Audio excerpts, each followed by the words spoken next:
what happened, what was announced yesterday, was not enough?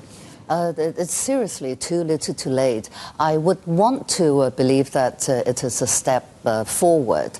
But then until I actually watched and listened to Carrie Lam on TV. Now, she wouldn't come out to give a proper press conference. She would give you a pre-taped presentation looking just like some Communist Party senior cadre. Never mind. But the content of her speech, announcing what she did announce, is just too unacceptable. She kept blaming the young in Hong Kong for conducting what she called violence, but she wouldn't talk about, she wouldn't even mention police brutality, which has been so abundant and so transparent and obvious via all those press photos and footage. And she would say that all this unrest would be dealt with by the law, which is that particular statement is particularly disgusting because in Hong Kong, rule of law is now almost zero, nothing as far as the police force is concerned. And we have rule by law. We have laws here, and you're being governed by that. And it's all according to the authorities' interpretation, etc.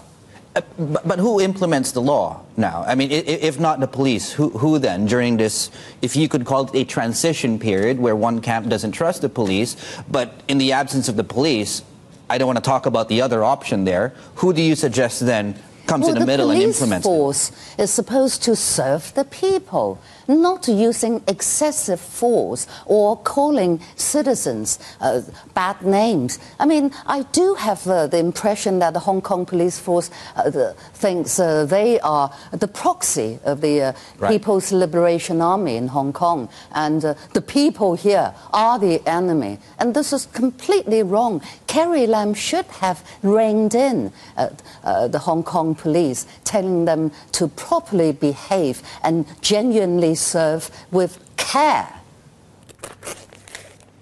Claudia, it's Tom here in Beijing. I don't know if you'll be able to see this. Our viewers will. We've got some front pages of the mainland newspapers here. The English language ones, the Global Times. Carrie Lam is squarely on the front page.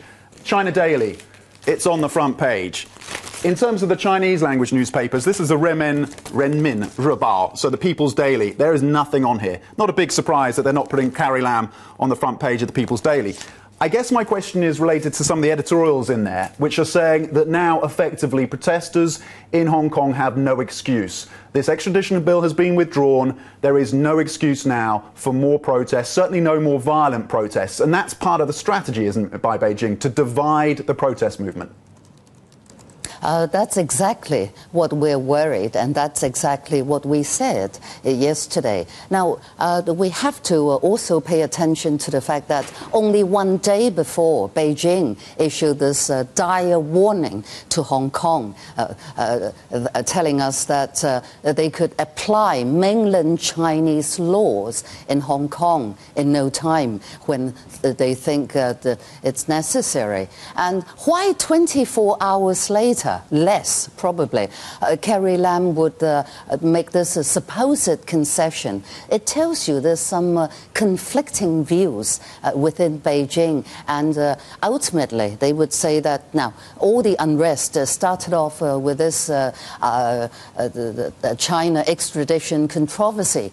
This issue has now gone. We have made it disappear. So back to normal Hong Kong. And if the fight continues, they could always claim that, this is all for so-called Hong Kong independence. It's all separatist movement, and outsiders, people in the international community must keep off because this is very much the Chinese national and internal matter. That's the idea. In Chinese, we say you retreat first before you advance.